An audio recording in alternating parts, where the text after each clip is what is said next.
Hey everyone, welcome to my channel. Before diving into the video, let me tell you why you can prefer my web development playlist. Unlike typical YouTube playlists, this one includes MCQs and assignments just like a real course. I hope you got the idea. Let's dive into the video. In the last video, we have applied different colors to these HTML elements. Now let's achieve this output. To achieve this output, what should we do? Simple.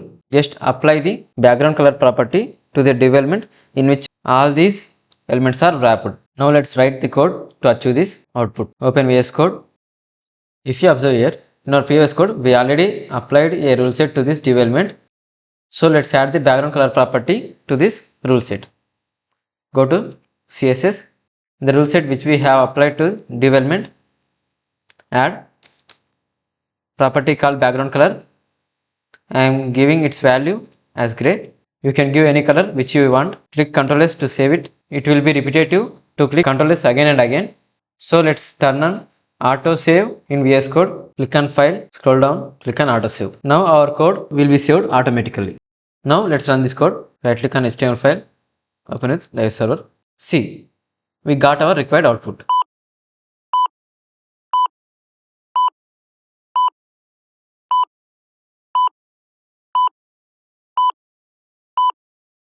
Now let's see some more properties to style our text. If you observe different websites, you will notice that the text is styled attractively to improve the appearance of the website. They use different fonts, different sizes and different styles. So now let's learn how to achieve such styles. These are some CSS properties used to style the text. Font family is used to apply different types of fonts to the text. There are many font families are available to style the text like sans serif, Korean New, Impact. You can observe the difference in appearance of the text when different fonts are applied. Font style is used to make the text italic or slanted. Font weight makes the text thicker or thinner. We use a value called bold to make the text thicker. Now let's see font size. As the name itself suggests, it is used to change the size of the text. See here, when I give 20px as the value, font looks little bit smaller. When I increased the value, the size of our text is also increased. In this way, with the help of font size property, we can increase the size of our text. Here px is nothing but pixels. Pixel is used to measure the text size. But what is pixel? Pixel is the smallest measuring unit of a display screen. Now the last one, text decoration. It is used to decorate our text with lines. Based on the value, line will decorate the text. If we give line through as the value, it will pass through the text. When we give underline, it will underline the text. Now let's apply all these properties in the code. Go to CSS. First, I will apply font family to the heading. Font hyphen family followed by colon. I am giving impact as value. We don't need to save the code because we have turned on auto save mode. Observe here, we changed the font family of our heading. The similar way, let's change the font of paragraph. It's giving a suggestion. To accept it, click tab. Now let's run and see. We can notice the font change when we observe closely. Let's try font style property on paragraph element. As I said, to accept the suggestion, click on tab. To reject, click on escape.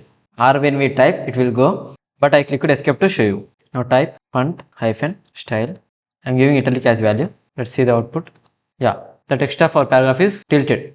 Now apply font weight to paragraph, giving bold as value. As well as apply font size also. I am giving 25px. You can give your required size. Let's run the code. Yeah, text size of our paragraph is increased. I will apply text decoration to heading. I am giving underline as the value. Let's run the code. See, we got a underline to the heading. We can give line through. Yeah, we got a line through it. Observe closely. Let's try another value. Over line. Run it.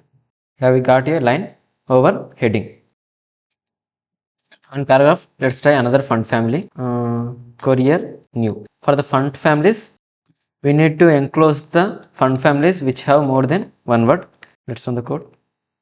The paragraph's font family is changed. Some font families won't exist in our system by default. Like I will show you a font family called Roboto.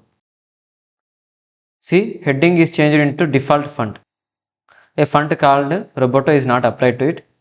To apply these kind of font families, we need to import or download them from an external source. So open your browser, search for browse fonts, click on the first link, search for the font family you want. I'm searching Roboto. Click on the required result.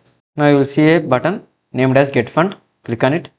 Then click on get embed code. Scroll down, copy this code. Place it inside the head section. Now let's run the code and see the output. See, when we run the code without that imported code, heading changed to its default font. When we included that code, it is changed to the Roboto font family. Again, let's check by removing this code. Run it. See, font is changed again. In this way, we can import our required font families code.